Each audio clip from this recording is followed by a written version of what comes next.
So yan nga guys, welcome to my vlog na naman. So andito tayo ngayon sa Bis at kukuha po tayo ng yellow pinatulingan. So 40 kilos po yung ating kukunin dyan. At sobrang madilim po yung ating kalangitan kasi nga malakas. At yan po yung ating kukunin lahat, isang banyera.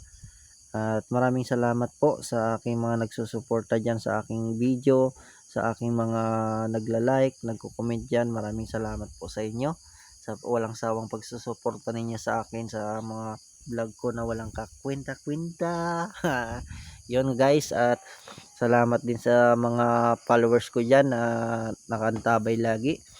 At thank you so much din pala sa mga ano dyan, hindi pa nagpa-follow, follow mo na ako. At yun nga guys, at pengi naman ng like mo at comment. At yan po yung ganap natin ngayong araw sa paghahanap ng isda.